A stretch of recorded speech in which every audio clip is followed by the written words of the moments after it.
요엘서는 이제 이번 주로 딱 끝이 났습니다. 짧고 임팩트 있는 굉장히 그러한 선지서인데요. 그 분량에 의해서 이것을 소선지서라고 부릅니다. 정말 단순하게 분량이 짧기 때문에 이렇게 구분하는 것입니다. 그만큼 뭔가 짧지만 한 주간 우리에게 또 우리의 상황 속에서 분명히 주시는 음성이 있지 않나 생각이 듭니다. 요엘서 어떻습니까? 하나님께서 이 요엘이라는 사람에게 말씀으로 찾아오십니다. 그리고 그에게 말씀과 비전을 통하여서 오늘 하나님의 마음과 생각을 그에게 알려주시는 것으로 이제 요엘서는 전체가 구성되어 있습니다. 특별히 오늘 남유다와 그리고 예루살렘이라는 하나님의 백성을 향해서 오늘 부름받은 자들이 사람이 바로 이 요엘 선지자입니다. 그래서 이 요엘 선지서에서 우리가 몇 차례에 걸쳐 반복되는 단어를 통해서 이 요엘을 통해 하나님이 무엇을 말씀하시는가 우리가 생각해 볼 수 있는데요.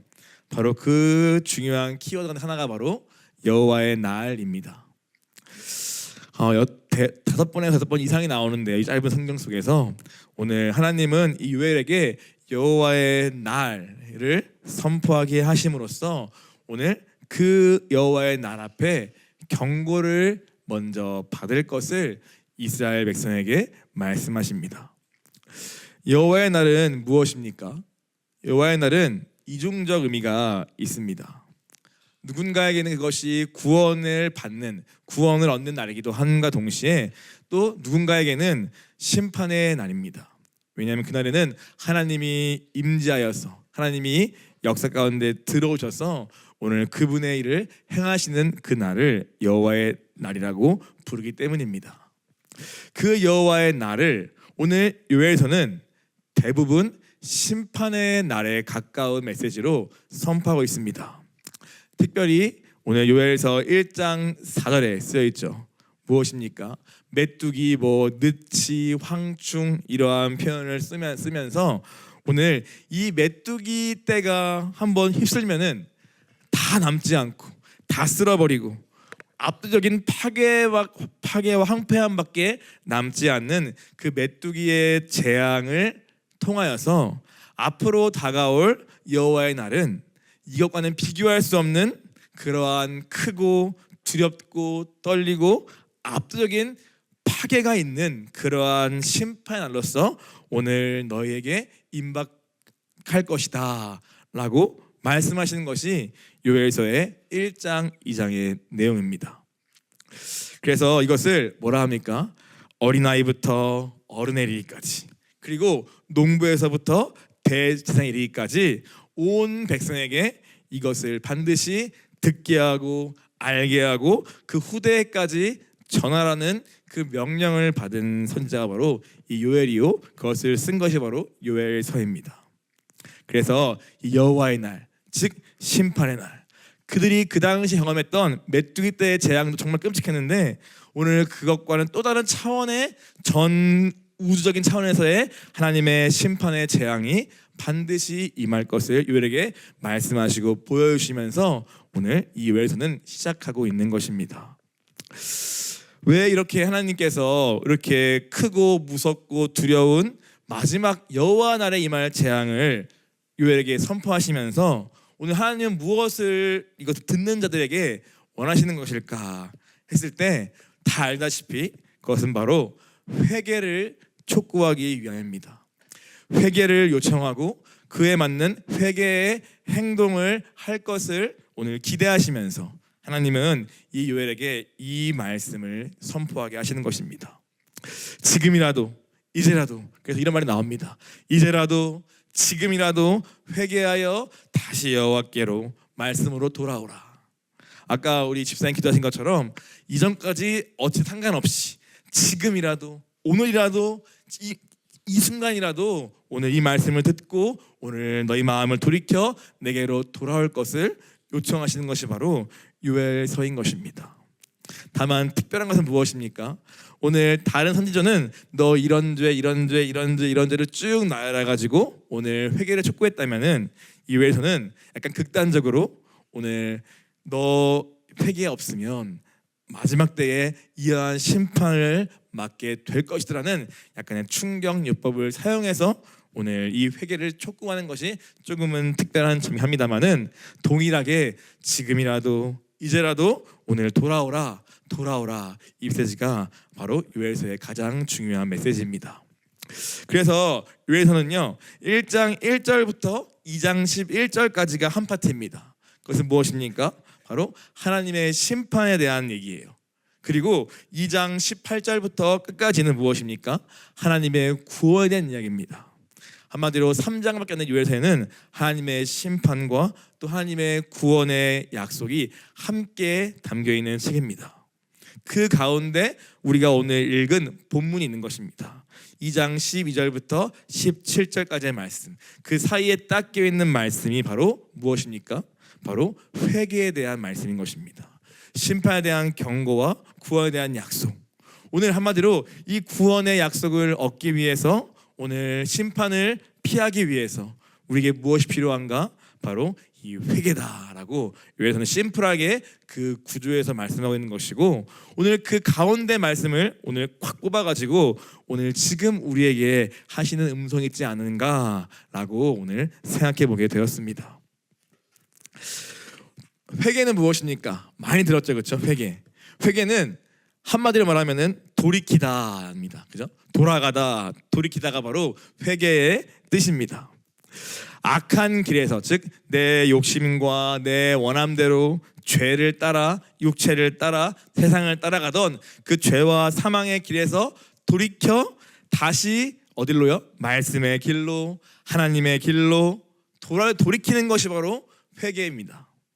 그리고 하나님을 떠나서 내가 주인 되어서 살던 그 자리에서 돌이켜 다시 하나님이 주인 된 삶으로, 즉 하나님의 통치 아래로 돌아가는 것, 돌이키는 것이 바로 회개의 목적이요 회개의 뜻입니다. 그렇기 때문에 이 회개는 반드시 무엇이 따라옵니까? 이렇게 돌이키고 돌아가는 것, 하나님께로, 그분 안으로, 그분의 통치 안으로 돌이키는 것이 회개이기 때문에 회개에는 반드시 회복이라는 열매가 따라오게 됩니다. 그래서 회개와 회복은 서로 긴밀히 연결되어 있어요. 더 쉽게 말하면은 하나님의 진짜 회개로의 촉구의 목적은 오늘 돌이켜서 회복에 이르는 그 열매를 맺기 위함입니다.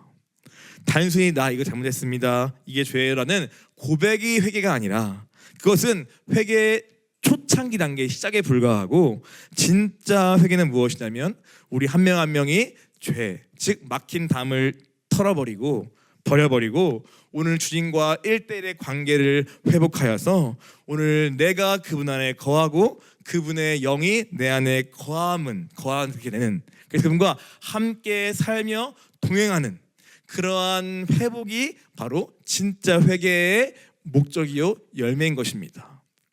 그런데 우리는 이 회개를 내가 뭘 잘못했고 생각하니까 사실은 수치스럽고 두렵기만 한데 그것도 또 속는 것이죠. 오늘 분명한 것은 무엇입니까?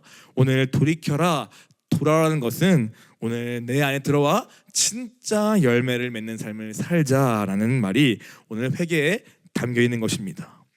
그래서 이 요엘서는요 무서운 심판의 말씀으로 시작합니다. 오늘 메뚜기 새를 비유하면서 크고 두려운 날이 막 임할 것이다라는 그날이 군대같이 임할 것이다, 막 이렇게 무서운 여호와의 날에 대한 심판으로 시작하지만 오늘 뒷부분 무엇입니까? 오늘 회복에 대한 소망의 말씀, 그 약속으로 끝이 나는 것입니다. 이것이 주님이 이 요엘서를 쓰게 하시면서 주님이 하시고자 하는 말씀인 거예요. 그러면은 무엇이 회복되는가? 오늘 하나님은 무엇을 회복하기 원하시는가 했을 때 우리가 한번 오늘은 성경을 좀 여러분 피면 좋겠어요. 우리 요엘서 길지 않으니까 피시면서 요엘서를 같이 한번 보시면서 또 앞에도 보시면서 따라하면 좋을 것 같습니다. 하나님이 무엇을 회복 원하시는가 했을 때 우리 한번 2장 18절과 19절 한번 보겠습니다. 2장 18절부터 19절. 바로 여기서부터가 요엘서의 반전인 포인트거든요. 오늘 여기서부터가 요엘이 이제 회복의 메시지 잡는 건데 한번 18, 19절 한번 같이 읽겠습니다. 그때 여호와께서 자기의 땅을 극진히 사랑하시어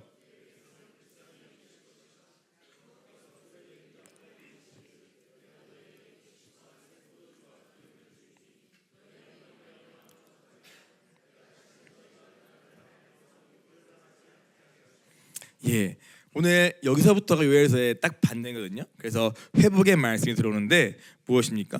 오늘 곡식과 새 포도주와 기름을 줄 것이다.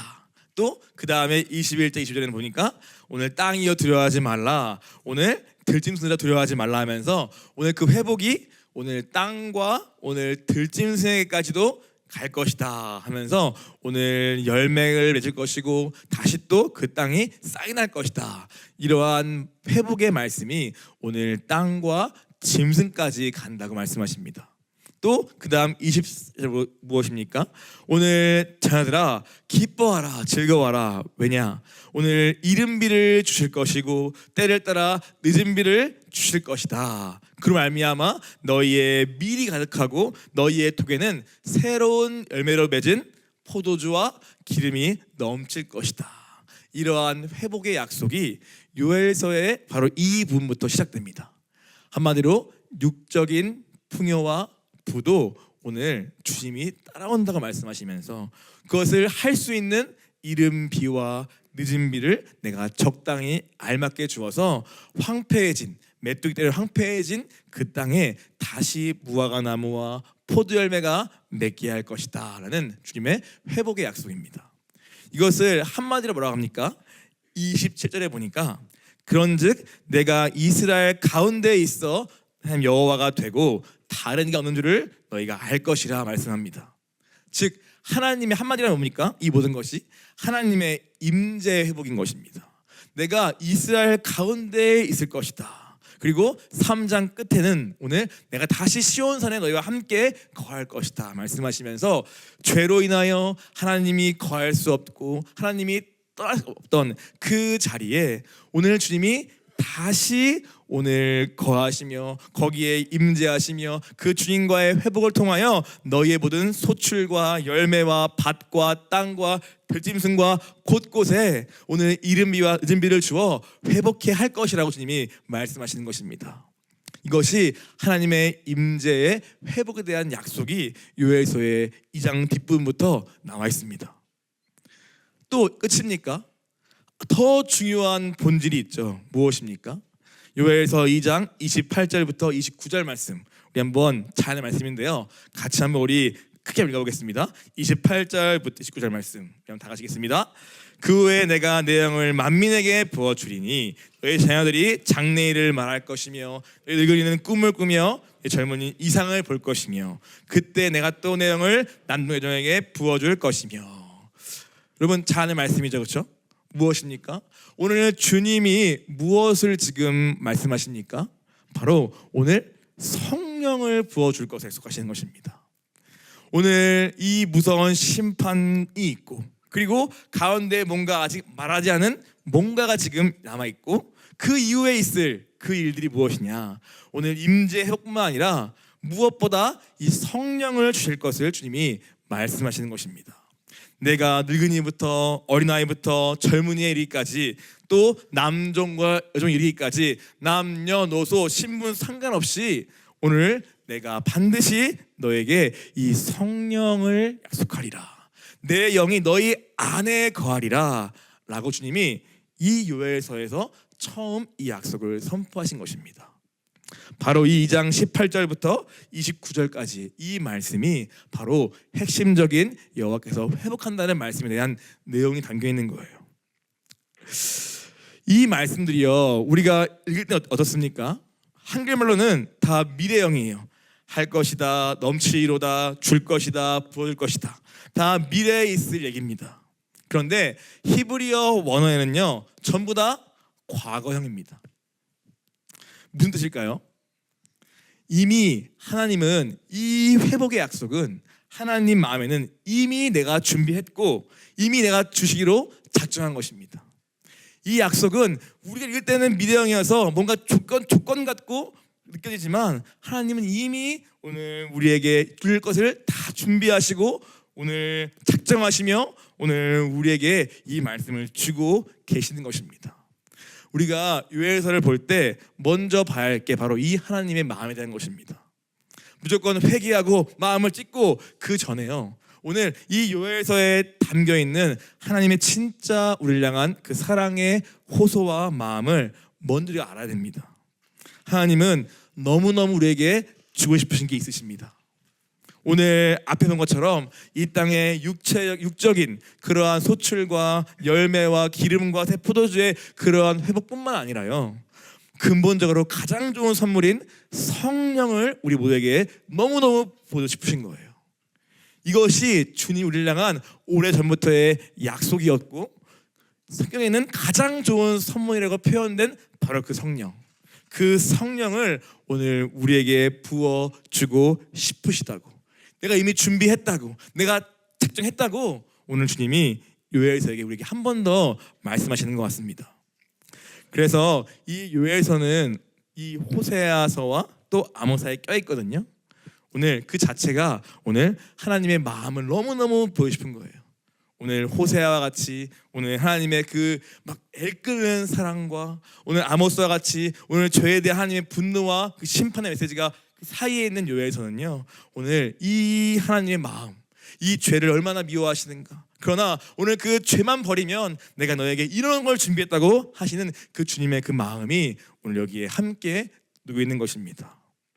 바로 요엘은 이 하나님의 이 애끓는 사랑의 마음을 전하기 위해 부름받은 사람입니다.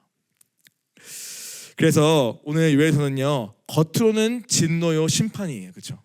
오늘 막 여호와의 날 막 나오는데 오늘 그 너머에는 자기 백성을 향한, 우리를 향한 하나님의 강렬한 사랑, 또 질투하기까지 그 누구에게도 여러분의 마음을 뺏고 싶지 않고 우리 마음을 독점하고 싶으시기까지 하는 그 하나님의 사랑의 마음이 이 겉표면 안에 담겨 있는 것입니다. 이것을 믿으십니까? 오늘 너에게 내가 줄 선물이 있어. 오늘 황폐한 땅에 다시 내가 이른 비와 늦은 비를 주어서 너의 모든 것들을 회복시킬 것이다. 그리고 가장 좋은 선물인 이 성령을 내가 줄 것이다. 남녀, 노소, 신분 상관없다. 너희 모든 육체에게 내가 내 영을 부어줄 것이다 라고 주님이 우리에게 한 번 더 약속하시는 것입니다. 이 약속을 여러분 붙드시기 바랍니다. 이것을 붙드는 것이 무엇보다 요엘서 읽을 때 너무너무 중요한 것입니다. 그리고 여러분 아시다시피 이 약속은 실제로 성취되었습니까? 안 되었습니까? 이 요엘서의 약속, 내가 반드시 내 영을 모든 만민에게 보일 것이고 내 영을 남들에게 다 줄 거야 하는 이 요엘서의 약속의 말씀이 실제로 성취되었습니까? 안 되었습니까? 되었습니까? 아멘입니다. 언제입니까? 가장 먼저 사도행전 2장의 그 말씀이 분명히 성취되었다고 베드로가 선포하고 있습니다. 우리 한번 사도행전 2장 14절부터 21절 말씀을 우리 한번 같이 한번 읽기 원합니다. 사도행전 2장 10절부터 21절 말씀 함께 읽겠습니다. 베드로가 열한 사도와 함께 서서 소리를 높여 이르되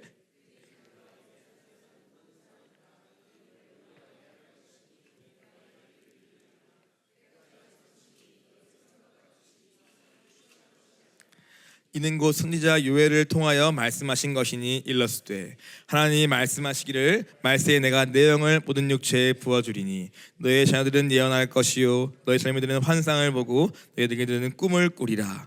그때 내가 내 영을 남종과 여종들에게 부어주리니 그들이 예언할 것이요 또 내가 위로 하늘에서는 기사를 아래로 땅에서는 징조를 베풀리니 곧 피와 불과 연기로다. 주의 크고 날아온 날이 이르기 전에 해가 변하여 어두워지고 달이 변하여 피가 되리라. 누구든지 주의 이름을 부르는 자는 구원을 받으리라 하였느니라. 아멘. 네, 이 요엘서의 하나님의 약속, 오늘 남녀노소 상관없이 오늘 하나님이 내가 부어줄 것을 말씀하신 그 약속이 바로 이 사도행전 마가의 다락방에서 오늘 모여인 120명의 성도 가운데 그것이 처음 이루어진 것입니다. 이것을 베드로가 깨달은 거예요. 사람들은 지금 술 취했다, 지금 이상하다라고 말하는데 베드로는 말씀으로 기억하면서 선지자 요엘을 통하여 하신 그 요엘서 2장 28절 29절 그 말씀이 지금 오늘 우리에게 이루어진 것이다 라고 베드로가 선포하면서 오늘 그 뒤에 베드로의 유명한 설교가 이어집니다. 그러면서 너희가 죽인 예수 그리스도가 어떤 분인가를 쭉 설명하면서 우리가 잘 아는 말씀, 어떤 말씀입니까? 같이 볼까요? 36절부터 39절까지 먼저 읽겠습니다. 36절부터 39절까지 너희가 예수 어떤 분인가 쭉 설명하면서 그런 예수를 너희가 어떻게 하였는가 라고 베드로가 설교를 이어가는 것이죠. 요엘서에 이어서요. 같이 읽겠습니다. 그런즉 이스라엘 온 집은 확실히 알지니 너희가 십자가에 못 박은 이 예수를 하나님이 주와 그리스도가 되게 하였느니라 하니라. 그들이 이 말을 듣고 마음에 찔려 베드로와 다른 사도들에게 물어 이르되 형들아 우리가 어찌할꼬 하거늘 베드로가 이르되 너희가 회개하여 각각 예수 그리스도의 이름으로 세례를 받고 죄사함을 받으라. 그리하면 성령의 선물을 받으리니 이 약속은 너희와 너희 자녀와 모든 먼데 사람 곧 주 우리 하나님이 얼마든지 부르신 자들에게 하신 것이라 하고. 아멘. 오늘 베드로가 깨달은 것입니다. 오늘 이 진짜 그 말씀이 지금 우리에게 이루어졌다. 성령이 진짜 우리에게 보였다. 그러면서 오늘 그 자리에 모여있는 3,000명이 되는 사람들에게 오늘 너희는 확실히 알라. 바로 너희가 예수를 못 박아 죽였다. 너희의 죄가 예수를 못 박아 죽인 것이다 라는 말을 듣고 마음에 찔려 어찌합니까? 라고 회개하면은 오늘 베드로가 말합니다. 회개하여 각각 예수의 이름으로 세례를 받고 죄사함을 받으라. 그리하면 성령의 선물을 너희도 받을 것이다 라고 말씀하시는 것입니다. 오늘 이것을 베드로가 선포한 거예요. 그리고 그 자리에서 그 3,000명의 사람들이 회개하고 오늘 세례받고 죄사함을 얻고 성령을 선물로 받은 그 역사, 그 요엘서의 성취가 진짜 초대교회에 이루어진 것입니다. 여러분, 이 말씀 다음에 이어지는 말씀이 뭔지 아십니까? 40절부터 7절까지 한번 같이 읽어볼까요? 또 함께 읽겠습니다. 또 여러 말로 확증하며 권하여 이르되 너희가 이 백화에 대해서 구원을 받으라 하니 그 말을 받은 사람들은 세례를 받음에 이날에 신도의 수가 3,000이나 더하더라. 그들이 사도의 가르침을 받아 서로 교제하고 떡을 떼며 오로지 기도하기를 힘쓰니라. 사람마다 두려워하는데 사도로 말미암아 기소와 표적이 많이 나타나니 믿는 사람이 다 함께 있어 모든 물건을 서로 통용하고 또 재산과 소유를 팔아 그 사람의 필요를 따라 나눠주며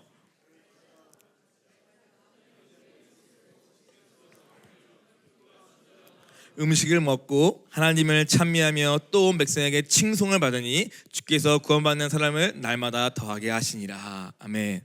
바로 이 요엘서의 말씀의 성취, 오순절 마가다락방의 성령의 강림의 역사 이후에 이 베드로의 설교를 들은 마음에 찔려 회개하여 돌이켜 하나님께 속한 그 사람들에게 성령이 부어졌고 바로 그것이 교회의 시작이 되었다고 말씀하시는 것입니다.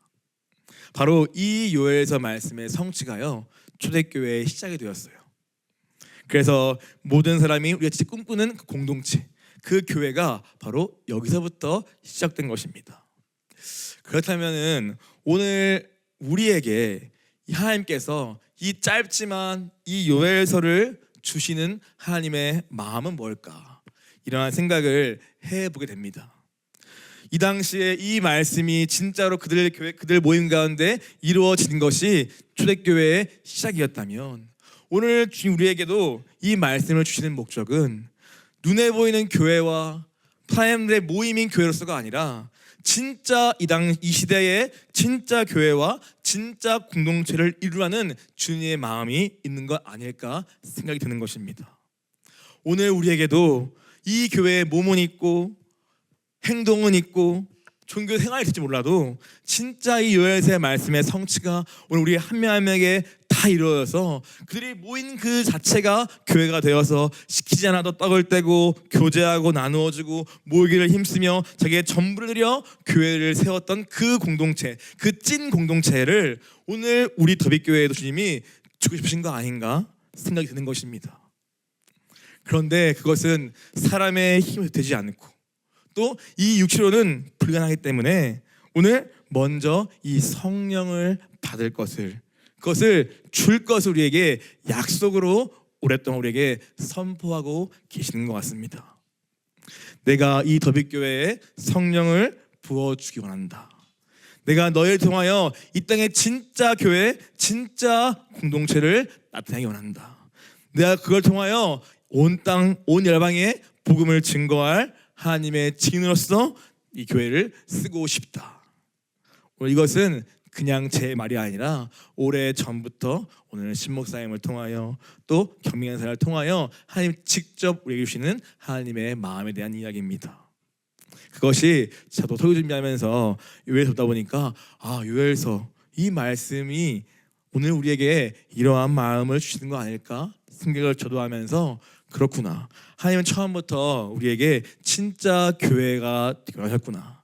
그냥 사람의 모임, 그냥 우리에게 즐겁고 잘 노는 그런 거 말고 진짜 한 명 한 명이 오늘 회개하고 성령을 받아 오늘 진짜 교회를 이루고 그들을 통하여 주님의 일을 감당할 그 교회를 주님이 이미 꿈꾸셨고 또 지금도 포기하지 않고 또 그 꿈을 말씀하시며 그것에 또 성령을 구하고 말씀하시며 또 교회를 통하여 한 번 더 우리에게 확증하시는구나 생각을 전 하게 되었습니다.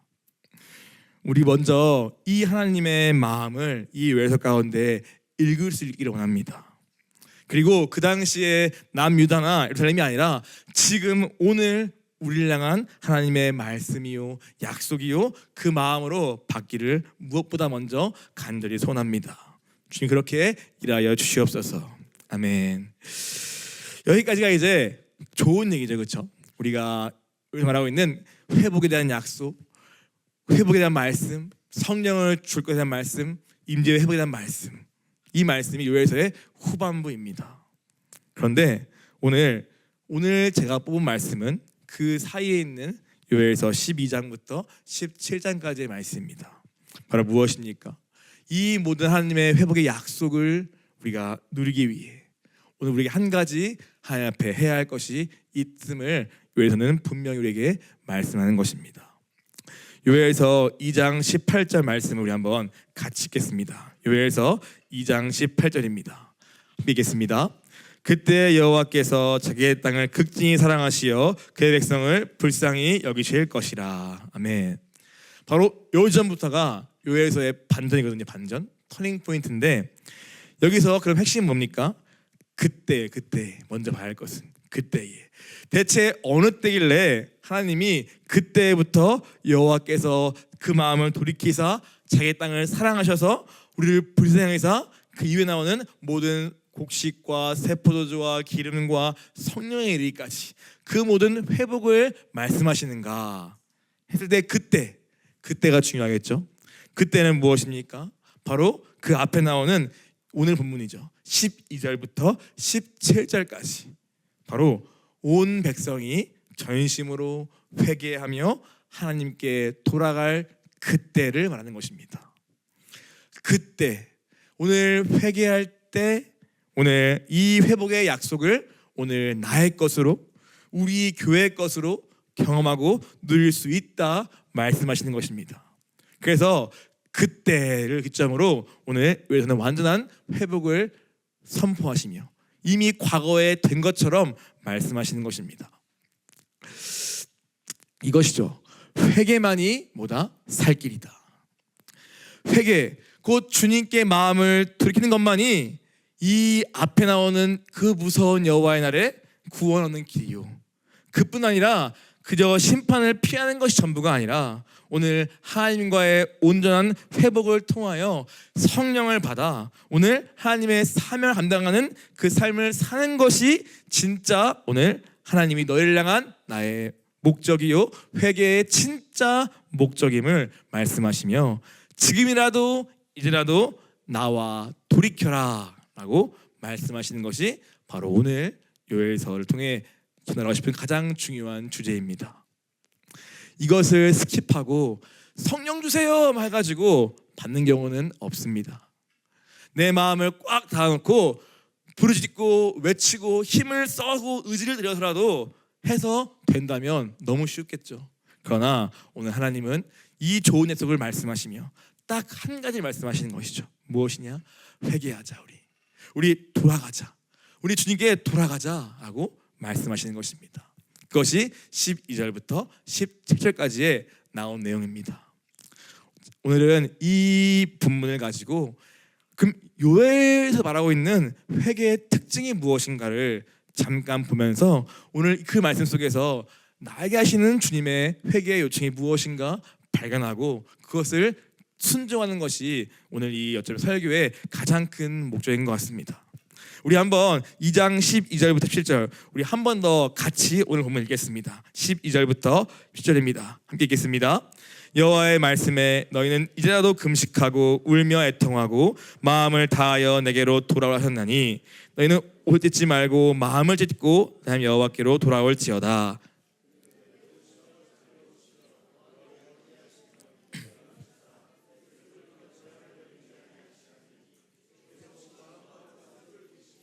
그 뒤에 복을 내리사 너희 하나님 여호와께 소제와 헌제를 드리게 하시지 않을는지 누가 알겠느냐. 너희는 시온에서 나팔을 불어 거룩한 금식일을 정하고 성회를 소집하라.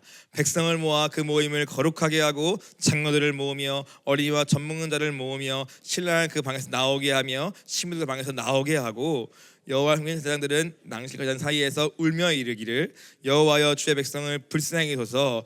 주에게 복되게 하여 나들로 그들을 관할하지 못하게 하옵소서. 어찌하여 이방인으로 그들의 하나님이 어디 있느냐 말하겠나이까 할지어다. 아멘. 이 본문 속에서 오늘 5가지의 오늘 회개의 특징을 살펴보고 오늘 그것이 우리의 회개가 되라는 주님의 뜻으로 붙들기 원합니다. 첫 번째 무엇입니까? 너희들도 금식하고 울며 애통하고 마음을 다하여 내게로 돌아오라. 첫 번째는 금식하고 울며 애통하고 마음을 다하여라고 말씀하고 있습니다. 금식하라 무엇입니까? 꼭 금식을 해야 한다는 율법대한 거라기보다도 우리의 마음이 좀처럼 가난하지 않으니 육체라도 쳐서 먼저 이 몸이라도 쳐서 오늘 주님 앞에 굴복시키는 것이 회개의 시작이라고 말씀하시는 것입니다.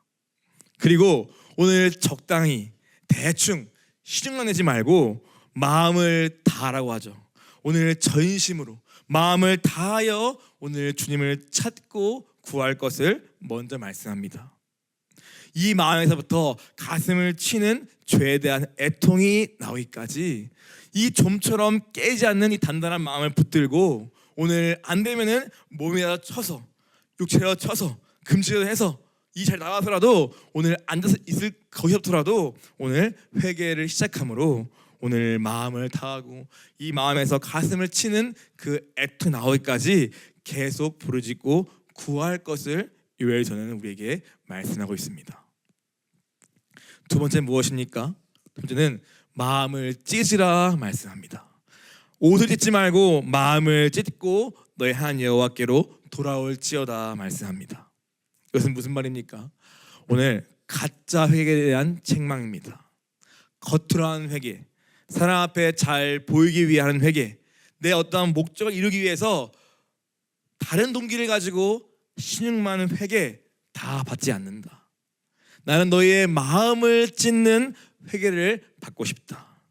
너희 마음에 하나님의 말씀을 알미암아 오늘 찔린 것들, 드러난 것들 가지고 그것을 하나님 앞에 드러내 보이며 오늘 주의 도우심을 청하는 진짜 그 회개를 나는 받기 원하지, 오늘 말로만 입술로만 사람에 보이는 것으로 다른 동기를 가지고 뭘 얻기 위해 과정으로 사는 회개 말고 진짜 주님을 만나기 위해 이 마음을 찢는 그러한 회개를 나는 받고 싶다 하면서 거짓 회개를 경고하십니다. 여호수아 5장 2절부터 9절은 이 마음을 찢는 것을 마음의 할례로 표현하기도 합니다. 여호수아 5장 2절에서 9절 말씀을 보면요, 우리 함께 이것도 읽어볼까요? 2절부터 9절 좀 길지만 우리 한번 같이 읽어보겠습니다. 그때 여호와께서 여호수아에게 이르시되 너는 부싯돌로 칼을 만들어 이스라엘 자손들에게 다시 할례를 행하라 하시매 여호수아가 부싯돌로 칼을 만들어 할례산에서 이스라엘 자손들에게 할례를 행하니라. 여호수아가 할례를 시행한 까닭은 이것이니 모든 백성 중 남자 곧 모든 군사는 애굽에서 나온 후 광야에서 죽었는데 그 나온 백성은 할례를 받았으나 다만 애굽에서 나온 후 광야에서 난 자는 할례를 받지 못하였습니다.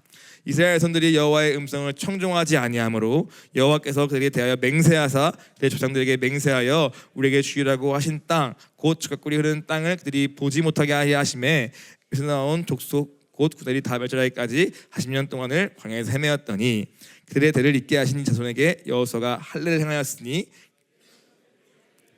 못하였으므로 할례하는 자가 되었음이었더라.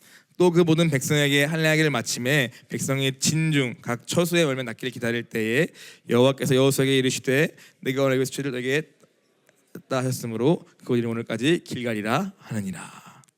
아멘. 이 말씀이 제가 계속 붙잡게 되는 이 마음을 찢는다 했을 때 가장 와닿는 어떠한 성경 구절이거든요. 마음을 찢는 회개 했을 때 그것을 구약에서는 마음의 할례라고도 표현합니다. 그 할례에 대한 얘기가 여기 나와 있어요. 바로 여호수아 5장에 하나님이 여리고 전투를 앞둔 여호수아에게 뜬금없는 명을 하십니다.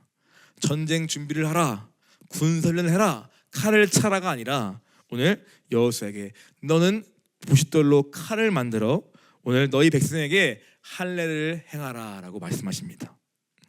큰 여리고 성이 앞에 있는데 오늘 그 앞에 받은 여호수아의 명령은 바로 온 백성에게 할례를 행하라는 말씀입니다.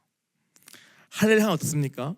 오늘 오랫동안 누워있어야 하고 힘을 쓸 수도 없고 오늘 아무것도 할 수 없는 자리에 놓이게 되죠. 그 할례를 명하신 여호수아, 그러나 여호수아는 어떻게 했습니까? 순종했습니다. 자기의 생각과 지식은 달라도 오늘 하나님의 말씀의 뜻 앞에 오늘 순종함을 어떻게 합니까? 칼을 만들어 온 남자에게 오늘 다시 이 할례를 행했다고 쓰여 있습니다. 그런데 이 할례를 행한 목적이 무엇이냐? 첫 번째 무엇입니까? 이유는 오늘 그 가운데 많은 사람의 수가, 즉 전쟁에 싸워야 할 많은 수가 할례를 받지 않았다는 것입니다. 오늘 애굽에서 출애굽한 사람들이 아니라 광야에 태어났기 때문에 그들은 이 할례를 받지 않았습니다. 그것은 무엇입니까? 너는 언약 백성이 아니다라는 뜻입니다. 할례의 의미는 하나님께 속하였다는 뜻인데 그 몸에 그 표시가 없다는 뜻은 하나님께 속하지 않았다는 것으로 구약은 이해했습니다. 그러한 사람들이 이스라엘 진 가운데 많았다는 거예요. 그것에서 주님은 전쟁 직전에 오늘 이것을 명하십니다. 오늘 우리도 마찬가지입니다. 오늘 마음을 찢으라, 마음의 할례, 오늘 우리에게 말씀하시는 것은 우리 가운데 아직 이 마음의 할례를 통하여 여호와께 속하지 않은 사람들이 어쩌면 많기 때문일 수 있습니다. 몸은 교회에 있고 또 오랫동안 신앙을 했고 지식이 있어도 정말 내 마음을 찢는 근본적인 회개를 말미암아 오늘 내 영의 할례를 행한 그 흔적이 아직은 우리 가운데 없는 사람이 많기 때문에, 그러나 그들을 통하여 앞으로 가나안 땅을 싸우고 정복해야 하고 비전을 이루어야 하기 때문에 오늘 그 사이에 있는 이 사람들을 모으고 오늘 여호수아를 통하여 이 싸움을 감당할 자들로 구별하기 위해 바로 이 할례를 명하신 것이 바로 여호수아 5장입니다. 저는요, 하나님이 우리에게 이 시기를 주시는 것 같았어요. 사실은 저보다 신 목사님께서 이 말씀을 받고 선포하였어요. 우리 3년 전에 그 회개했던 이때다. 오늘 여호수아, 즉 박 목사님을 통하여서 오늘 말씀의 검을 들고 오늘 온 우리 성도들에게 그 말씀을 선포함으로 그 검을 가지고 우리 마음에는 다 드러내고 다 드러내서 오늘 그냥 대충 적당히 겉으로만 신앙 말고 진짜 거듭난 신자가 되어서 함께 가나안 땅을 쌓을 그 사람들을 세우기 위해서 오늘 하나님이 우리에게 스탑 하시고 다 눕히신 다음에 각자 마음 가운데 있는 그 마음에 있는 애굽의 때들, 애굽의 습관들을 다 드러내시는 시간이 바로 우리의 3년이었음을 목사님이 처음으로 선포하였습니다. 그 말 듣을 때는 다 이해 안 됐지만 지나가 보니까 더 이해가 돼요. 아, 하나님이 지금도 하고 계시는구나. 그런데 목적은 무엇이냐? 너 아니야가 아니라 오늘 코앞에 있는 이 전쟁을 앞두고 함께 싸울 사람들이 모여 있는데 이 사람들이 지금 하나님과 상관이 없고 그 중심에 여전히 애굽이 가득하고 그래서 하나님이 일할 수 없는 그 믿음 없음을 주님이 아시고 스탑하신 후에 일이나 어떠한 성취나 그런 무엇이 아니라 그 마음의 중심을 수술하시는 것이 바로 그 마음의 할례이지 않습니까? 그 수술을 하시는 시간이 바로 지난 3년 시간이었고 그 시간을 통하여서 사실 또 많은 분들이 또 회개하고 돌아오고 주님 앞에 세워지고 있습니다. 그 일들이 여러분 지금도 계속 일어나고 있습니다. 근데 이거는요 두려운 게 아니에요. 물론 아픕니다. 할례가 그렇지 않습니까? 수치스럽기도 하고 다 성인이 말입니다. 수치스럽고 부끄럽고 아프기도 하는 일이지만 그러나 그것을 하시는 이유는 무엇이냐? 오늘 9절에 보니까 내가 오늘 애굽의 수치를 너에게서 떠나게 하였다 하시는 것입니다. 목적은 무엇이냐? 너희 안에 있는 애굽의 때들, 그 가치관, 그 세상 방식, 그 사고 방식, 그 애굽의 습관들, 오늘 그 수치를 오늘 내가 너에게 떠나게 하기 원한다 하는 것이 주님의 마음인 것입니다. 그것이 없어야 나는 죽고 주님만 사십니다라는 그 믿음의 고백을 가지고 우리가 이 전쟁에 싸워서 말도 안 되는 방법이지만 여기를 7번 돌아가지고 와르르 무너뜨리는 경우 하는 거 아닙니까? 근데 내 생각, 내 지식, 애굽의 병원에 꽉힌 사람은요 어떻습니까? 매일 반발하죠. 이거 왜 합니까? 말이 돼요? 에이, 이런 식으로 자기로 충만한 사람은 절대 이 가나안 땅에서 순종을 통해 한 싸움을 할 수가 없는 것입니다. 주님이 스탑 시키시고 우리 마음에 있는 것들을 다 드러내시면서 마음의 영적 할례를 행하시면서 그 마음에 십자가의 흔적 그리고 성령의 세례를 부어주시기를 너무너무 원하시는 것입니다. 그것이 마음을 찢는 회개의 목적입니다. 근데 어때요 우리는요? 아파요, 힘들어요. 그래서 쉽게 바꾸죠. 마음을 보라 하니까 마음은 감추고 행동으로 바꿉니다. 이 부싯돌로 만든 칼을 내 마음에 대기를 싫어해요. 사실 당연한 거죠, 그렇죠? 그러나 그것을 대기만 하면 오늘 주님이 친히 우리의 의사가 되어가지고 다 고치시고 하실 텐데 우리는 자꾸만 그것을 두려워해서 도망치거나 낙심하거나 아니면은 기쁘게 바꿔가지고 다른 무언가로 우리가 이 신앙생활을 대체하려 합니다. 그러나 우리 먼저는 주님의 이 마음을 붙들기 원합니다. 오늘 주님 보시는 것이 수치입니다. 내가 가리고 지키는 그것이 내게는 너무나 귀한 것 느끼지만 주님 보시는 무엇입니까? 애굽의 수치다 하시는 것입니다. 그 수치를 왜 너는 모르고 있느냐 하시면서 내가 제하줄게. 그리고 내게 속하여라. 마음 가죽을 베어버리고 내게 속하여라. 내가 너의 하나님이 되리라 말씀하시는 겁니다. 그리고 여호수 함께 이 싸움을 싸우자. 함께 그 땅에 들어가서 적과 꿀을 맛보자. 주님이 우리에게 요청하시는 것이 바로 마음을 찢으라의 이야기입니다. 마음을 찢고 여호와께 돌아오라. 그 말의 의미입니다. 세 번째는 무엇입니까? 특징에 하나님의 긍휼을 붙들고 기도할 것을 말씀하십니다. 그는 은혜로우시며 자비로우시며 노하기를 더디하시며 인애가 크시사 뜻을 돌이켜 재앙을 내리지 아니하시나니.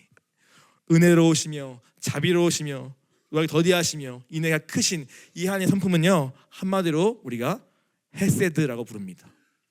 헤세드, 하나님의 인자, 은혜, 긍휼, 능력을 아우르는 하나님의 성품에 대한 단어가 바로 헤세드입니다. 오늘 요엘은 말하는 거예요. 오늘 너희가 무엇을 붙들고 기도할 것인가 했을 때 바로 이 하나님의 성품을 붙들고 기도하라라는 것입니다.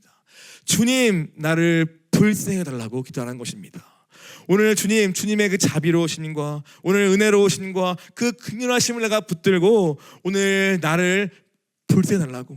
나는 내 마음도 스스로 찢을 수 없을 만큼 완악하고 두껍고 포장된 인생인데 오늘 주님의 그 은혜를 붙잡고 기도하오니 주님 내 회개를 도와주세요라고 구하는 것입니다.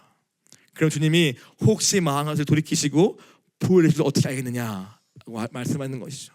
우리의 그 간절한 회개를 드릴 때 주님이 들으시고 그 마음과 뜻을 들킬 수 있지 않겠느냐라고 말하면서 오늘 그냥 기도하지 말고 하나님께 모든 근거를 두고 그분의 긍휼과 그 용서와 그 능력과 그 인애를 붙들고 오늘 그 앞에 주님 도와달라고 마치 한 여인처럼 그 수많은 여인처럼 오늘 간절히 구할 것을 우리에게 말씀하십니다.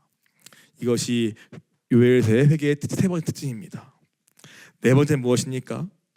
오늘 네 번째는 이 회개는요 전 연령 전 세대가 다 함께 한 자리에 모여 드리는 회개였습니다. 너희는 시온에서 나팔을 불어 거룩한 금식일을 정하고 성을 호집하라. 백성을 모아 그 모여 거룩하게 하고 장로들을 모으며 어린이와 젖 먹는 자를 모으며 신랑을 나오게 하며 신부 나오게 하라라고 말하고 있습니다. 즉 그냥 몇 사람의 개인의 회개에 대한 것이 아니라 오늘 요엘은 분명히 말합니다. 오늘 먼저 나팔을 불라. 한마디로 공식적으로 이 날을 선포하라. 무엇입니까?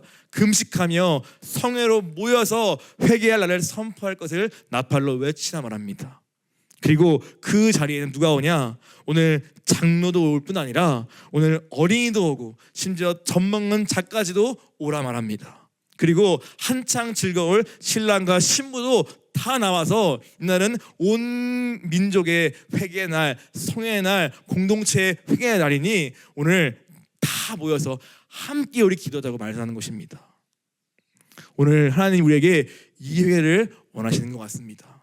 그냥 각각 개인적인 기도해서 하는 것 넘어서 오늘 직분 상관없이 남녀 상관없이 오늘 심지어 어린이와 젖 먹는 아이 이르기까지 온 사람이 나와서 오늘 주 앞에 나와 마음을 찢으며 금식하며 울며 애통해하며 회개할 것을 하나님 우리에게 명하시는 것입니다. 왜 그럴까요? 왜 그럴까요? 그것은 간단합니다. 앞서 봤던 그분의 약속을 기억하면 됩니다. 무엇입니까? 내가 내 영을 늙은이부터 어린아이부터 온 세대에게 다 부어주리라 하는 그 약속이 이루어지려면 여기에 모든 사람이 다 와야 하지 않겠습니까? 오늘 그것이 주님의 궁극적인 목적이기 때문에 오늘 젖 먹는 아이일지라도 죄인이니까 와라. 내가 영을 부어주리라. 늙은이들, 힘이 없는 노인분들 와라. 오늘 내가 내 영을 부어줄 것이다. 그러면 각자에 맞게 그 영을 받고 해야 할 일이 감당할 일이 있다고 우리에게 말씀하시는 거예요. 그래서 오늘 전 세대가 천일령이 함께 한 자리에 모여서 우리 회개할 때가 필요한 줄 믿습니다. 지금 사순절이죠. 너무 좋은 때 아닙니까? 우리가 함께 이 새벽에 막 모여서 우리가 함께 어린애 업고 막 나와서라도 우리가 그 자리에 나오긴 하면은 주님이 내가 내 영을 부어 줄 것이 우리에게 말씀하시는 거예요. 여러분들 뭐 아기 엄마들 저거 아기 없지만 오늘 힘들겠지만 나와 보십시오. 애 없고 나오더라도 함께 기도하기 원합니다. 그리고 어르신분들도 나오십시오. 오늘 나와서 우리 이 하나님의 은혜의 때에 우리가 참여하기 원합니다. 그래서 진짜 내 죄를 회개하고 돌이켜 마음을 찢음으로 말미암아 내가 성령을 받을 수만 있다면 더 인생의 귀함 없는 거 아닙니까? 오늘 그 약속을 붙들고 나의 결단을 하는 우리 되기 원합니다. 마지막 특징은 무엇입니까? 이 회개에는요 공동체적인 회개의 제목이 있었음을 보게 됩니다. 즉 개개인의 회개가 물론 있지만 우리가 다 함께 회개할 제목이 있을 보게 됩니다. 그래서 무엇이 한마디로 우상 숭배에 대한 것입니다. 17절에 여호와를 섬긴 제사장들은 낭실과 연 사이에서 울며 이르기를 여호와여 주의 백성을 불쌍히 여기소서. 여기서 낭실과 제단 사이에 울라는 말씀이 있습니다.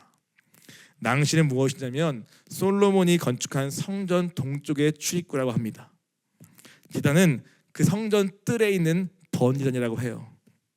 그래서 낭실과 제단 사이는 무엇입니까?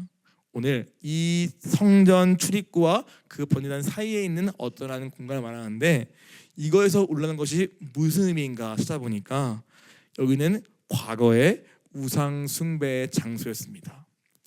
에스겔서 8장 16절 함께 보기 원합니다. 에스겔서 8장 16절 우리 한번 같이 읽겠습니다. 그가 나를 데리고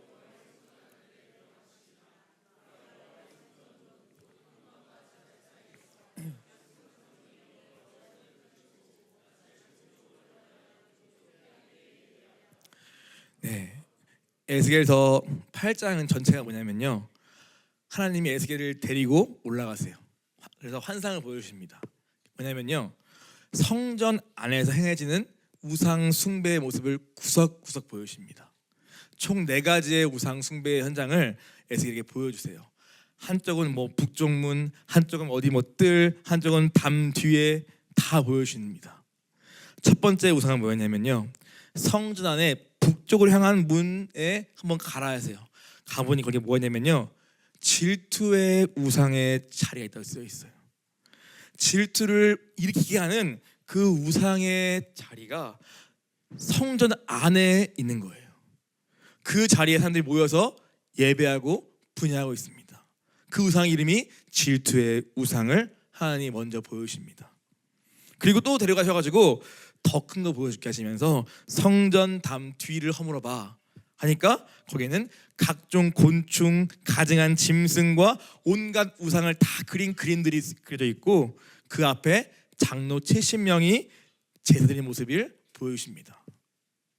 또 데려가서 내가 또 보여줄게 하시면서 북문에 가는데 거기에는 여인들이 담무스라고 하는 신을 애곡하는 모습을 보여주세요. 담무스는 그 당시에 풍요의 신, 결실을 잘 맺게 해주는 그런 신을 말합니다.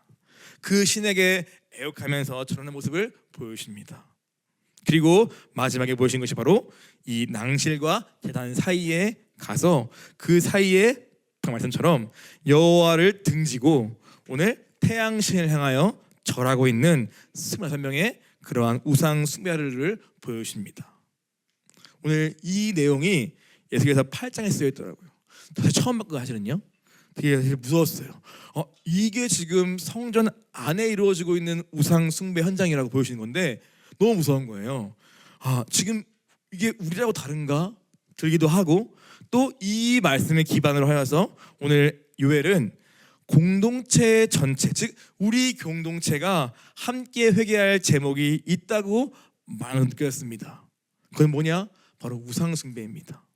성전에 있으나 우리 마음에 있는 이 우상들이 가득하고 각자 담무스든 뭐 질투의 우상이든 뭐 무엇이든 간에 오늘 이 시대에 하나님보다 더 의지하고 사랑하는 그 무엇을 각자 마음속에 품고 오늘 성전이 되어야 할 우리 마음의 심령이 우상의 성전으로 바꾸어버려서 오늘 거기서 절하고 예배하는 그 모습을 우리에게 지금 말씀하시는 거 아닌가 생각이 주님에다가 많이 들어가지고 지금 굉장히 무서웠어요. 사실은요.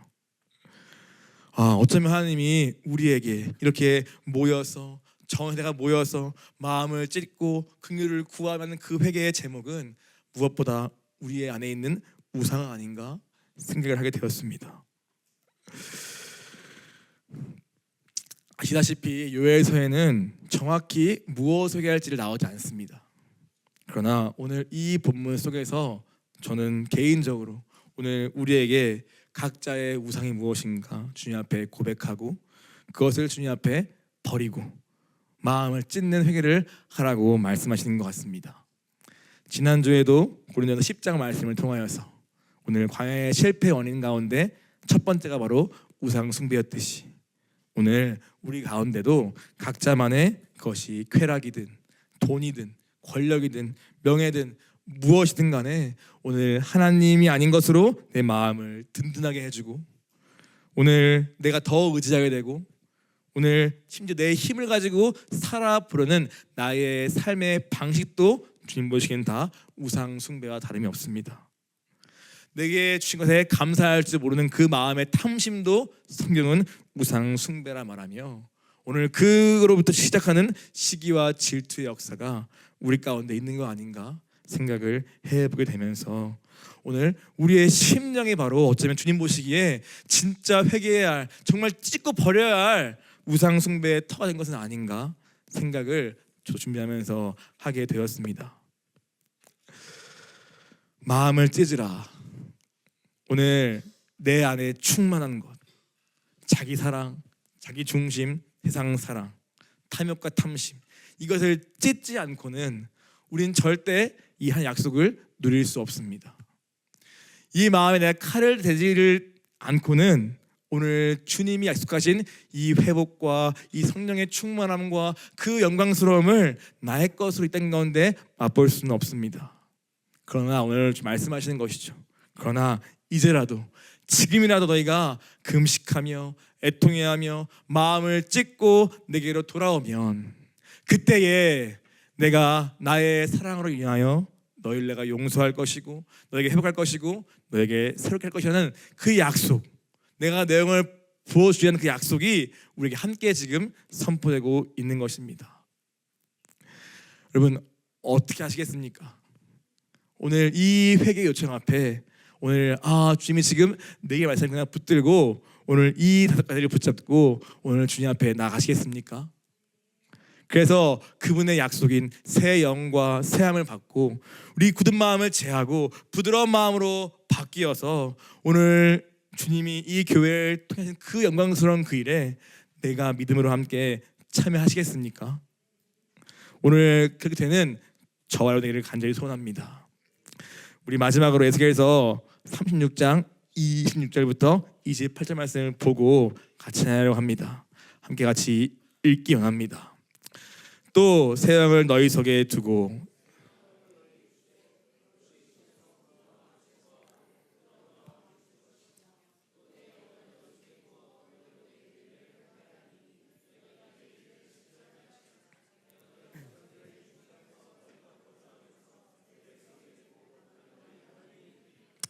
아멘. 오늘 주님이 이 성령을 약속하시고 우리에게 새 마음을 주실 것입니다. 우리의 굳은 마음을 제하고 부드러운 마음을 줄 것입니다. 이것은 다 주체가 하나님입니다.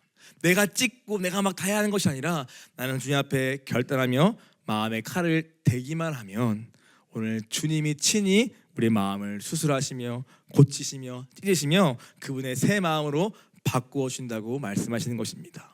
이 약속을 붙들고 우리 사순절 기간 동안에 우리 진짜 주님 앞에 회개의 자리로 나아가기 원합니다.